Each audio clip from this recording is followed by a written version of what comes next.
Hi, I'm the PC Expert Amateur, and we're going to take a look at the Realtree Bow gaming keyboard. And as you can see, there is a slot right here where you can supposedly put your phone.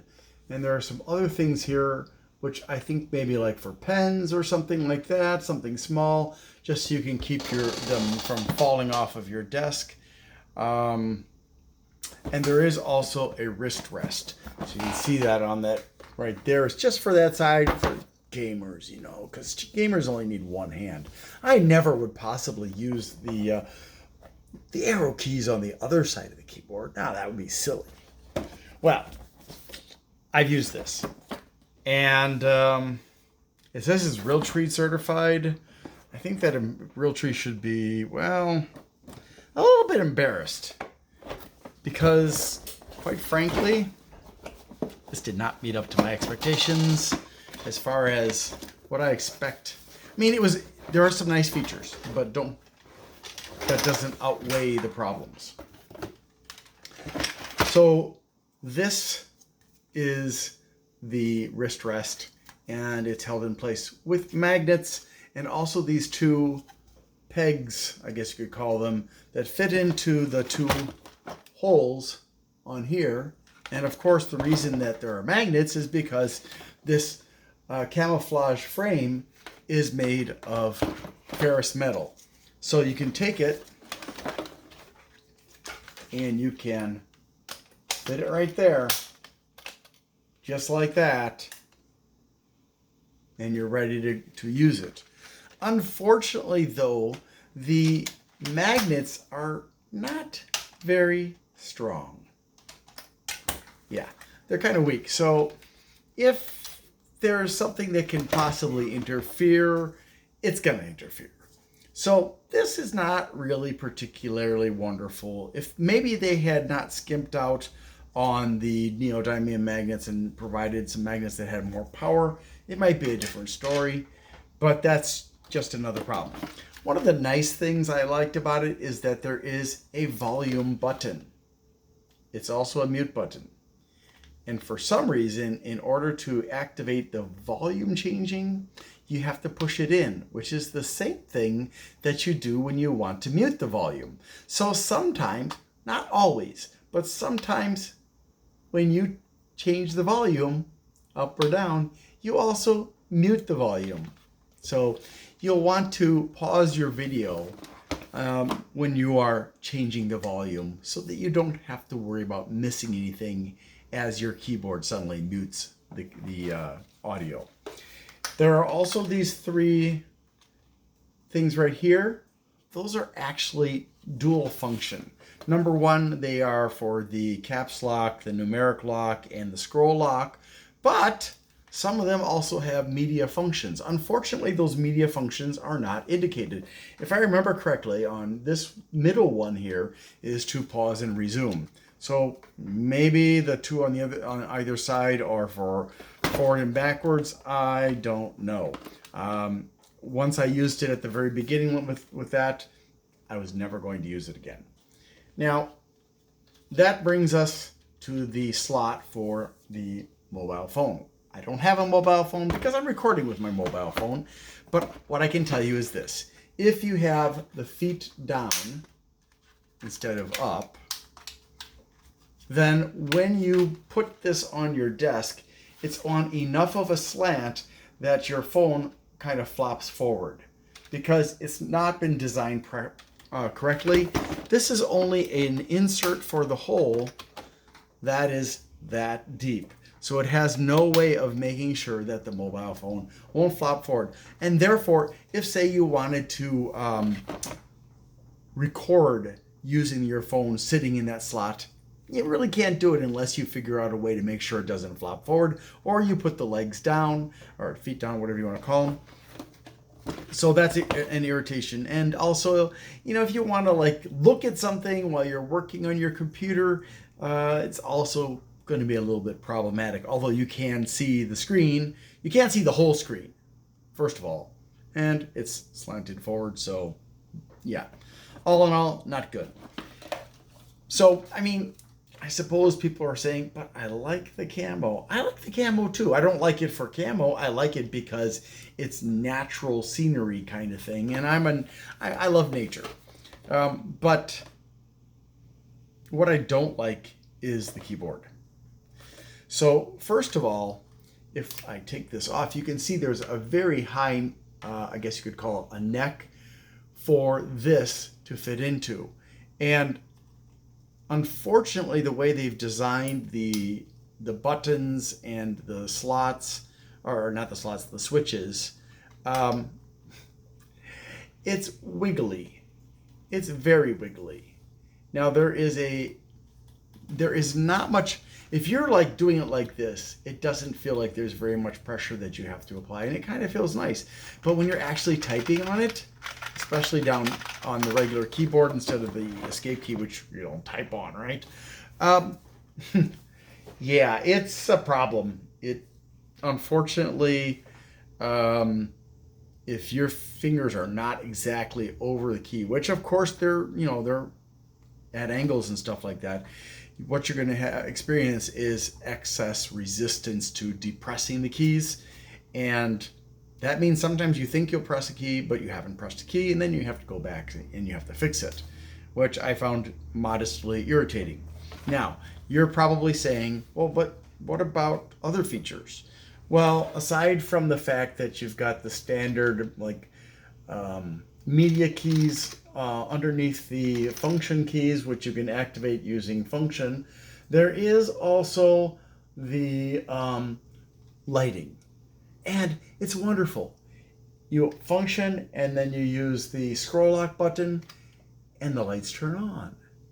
And you do it again and they turn off. And that's all. There is nothing else to that. So if you want just simple lighting, it's okay. However, there's a problem. The keycaps don't have transparent lettering or translucent lettering even. So all you're getting is a sub keytop lighting that doesn't help you to see the keys in the dark. If, say, for example, you're not sure if you've got your fingers on the right key, yeah, it's not going to be useful, especially if you are a hunt and peck kind of typist. I'm a touch typist. I learned that in high school, but the lighting does not aid you in that respect. I mean, it provides a little bit of lighting around the keyboard, but not that's going to really help you to see this. And let's see, what else is there? That's pretty much it. I mean, it does have the home key and the email key, and I forgot what this one is. I think it's the browser key and stuff. And you can, but you cannot, that I recall, open, say, your calculator from here. You cannot program keys. And yeah, did I mention that the volume button mutes when you try to change it sometimes? With this piece of metal on here, it is heavy enough that it's not going to skate around a lot, but it's unnecessary space used, in my opinion.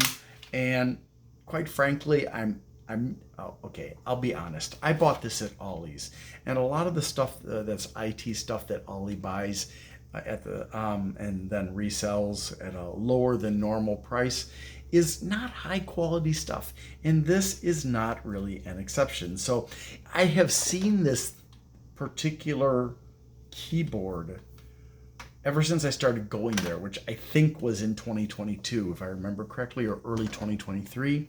And I've always passed it by. And then I was like, well, I should probably try just in case, because who knows, maybe it is worth the money.